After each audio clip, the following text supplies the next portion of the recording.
भगवान का गणित। एक बार दो आदमी एक मंदिर के पास बैठे गपशप कर रहे थे। वहां अंधेरा छा रहा था और बादल मंडरा रहे थे।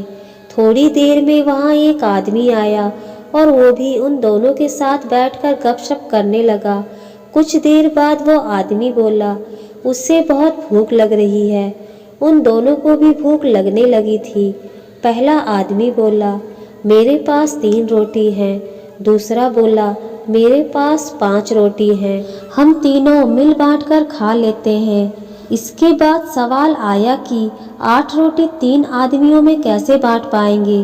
पहले आदमी ने राय दी कि ऐसा करते हैं कि हर रोटी के 3 टुकड़े करते हैं, अर्थात 8 रोटी के 24 टुकड़े हो जाएंगे और हम तीनों में 8-8 टुकड़े बराबर बराबर बट जाएंगे।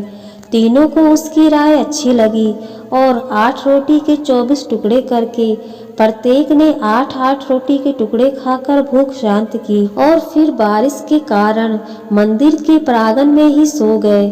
सुबह उठने पर तीसरे आदमी ने उनके उपकार के लिए दोनों को धन्यवाद दिया और प्रेम से 8 रोटी के टुकड़ों के बदले दोनों को उपहार स्वरूप 8 सोने की गिन्नी देकर अपने घर की ओर चला गया। उसके जाने के बाद दूसरे आदमी ने पहले आदमी से कहा, हम दोनों 4-4 गिन्नी बांट लेते हैं।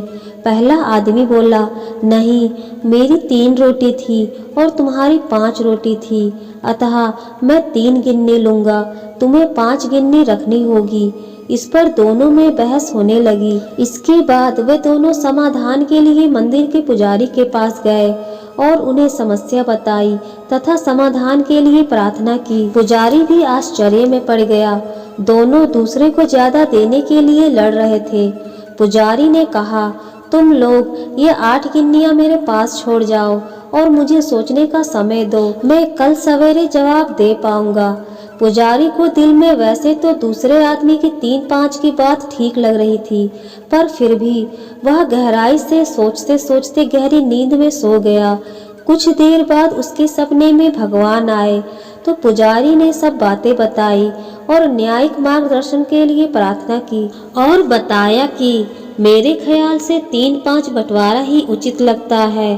भगवान मुस्कुराकर बोले, नहीं, पहले आदमी को 1 गिन्नी मिलनी चाहिए और दूसरे आदमी को 7 गिन्नी मिलनी चाहिए। भगवान की बात सुनकर पुजारी अचंभित हो गया और अचरज से पूछा, प्रभु, ऐसा कैसे?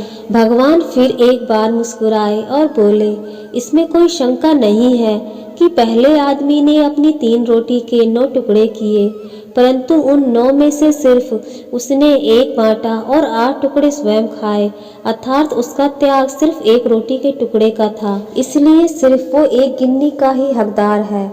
दूसरे आदमी ने अपनी 5 रोटी के 15 टुकड़े किए, जिसमें से 8 टुकड़े उसने स्वयं खाए और 7 टुकड़े उसने बांट दिए, इसलिए वो न्याय अनुसार 7 गिन्नी का हकदार है। यही मेरा गणित है और यही मेरा न्याय है। ईश्वर की न्याय का सटीक विश्लेषण सुनकर पुजारी नतमस्तक हो गया। इस कहानी का सार यही है कि हमारी वस्तु स्थिति को देखने की, समझने की दृष्टि और ईश्वर का दृष्टिकोण एकदम भिन्न है। हम ईश्वरीय न्याय लीला को जानने समझने में सर्वथा अज्ञानी हैं। हम अपने त्याग का गुणगान करते हैं, परंतु ईश्वर हमारे त्याग की तुलना हमारे सामर्थ्य एवं भोग के तौर तरीकों को देखकर यथोचित निर्णय करते हैं। यह महत्वपूर्ण नहीं है कि हम कितने धन संपन्न हैं, महत्वपूर्ण यही है कि हमारे सेवा भाव कार्य में त्याग कितना है। जय श्री राधे कृष्णा।